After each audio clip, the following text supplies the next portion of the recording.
Curious George and a Hot Air Balloon, illustrated in the style of H.A. Ray by Vipal Interactive. This is George. George was a good little monkey and always very curious. He was on a trip with his friend, the man with the yellow hat.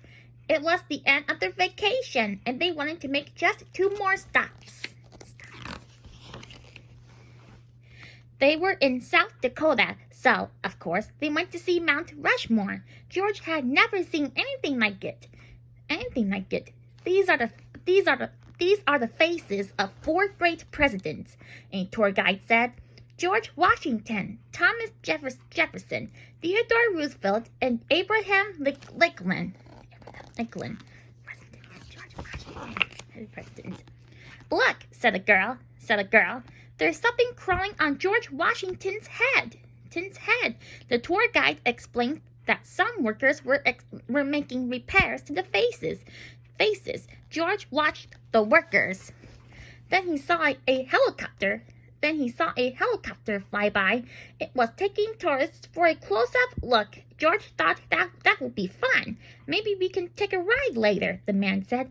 But now we need to leave or we'll be late for the hot air balloon race. So they got back into their little blue car, and before long they came to a whole field full of hot air balloons. George was delighted to see such big balloons. He liked their spots and stripes and stars, but his favorite had a picture of a bunny on it.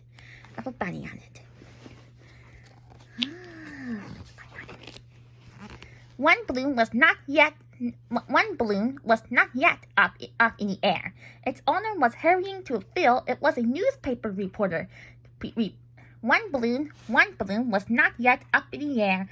Its owner was hurrying to fill it as a newspaper reporter took pictures. The man with the yellow hat watched the balloon on the ground, but George watched the balloons in the sky. He was curious. Why didn't they fly away? Then he saw the ropes. A rope is a good thing to keep a balloon from flying away, thought George. A rope is a good thing to climb. Sometimes when a monkey sees something to climb, he can't help himself. He has to climb it. George thought he would climb just one rope, then quickly climb down. But when George climbed up, there was no way to climb back down. The rope had come undone if there was only one place to go. Up, up, up went the balloon, and George went with it.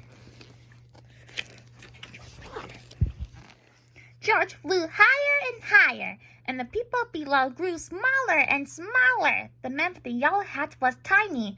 The newspaper reporter was too, and the owner of the balloon wasn't very big. But he was big enough for George to see that he was angry. George felt bad. He didn't mean to take the balloon. He didn't even know how to fly it. As the wind whisked him away, he wished he had someone to help him. But he was all alone. George climbed into the basket. When he looked around, he found he wasn't alone after all. The race was on, and he was in a lead. Together the balloons flew across the field and over the forest. Now George was having fun, but before he knew it, George was alone again, and all the fun was gone. Flying by himself high in the sky, George was frightened.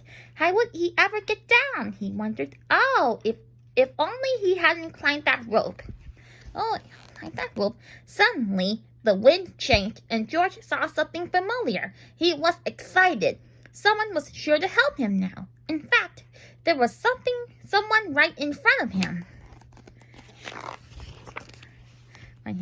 It was one of the workers, and he was stranded on George Washington's nose.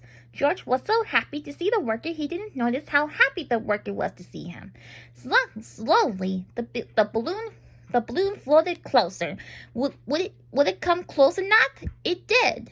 The worker grabbed onto the rope and climbed up. Soon he was in a basket with George. Hurrah! George was rescued. Hurrah! The worker was rescued too.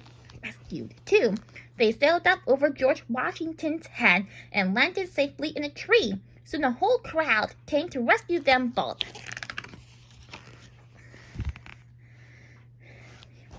The man with the yellow hat was happy to see George. The reporter was glad to have such an exciting story to report, and the owner with the balloon wasn't angry anymore. Everyone had seen the rescue. George was a hero. After the workers thanked him, George got a special treat. He got to ride in a helicopter. The helicopter flew George and the man with the yellow hat once more past the presidents and then back to the little blue car. As they drove away, the man said, "That was some vacation, George." George agreed. It was an exciting vacation, but they were both very glad to go home. The end.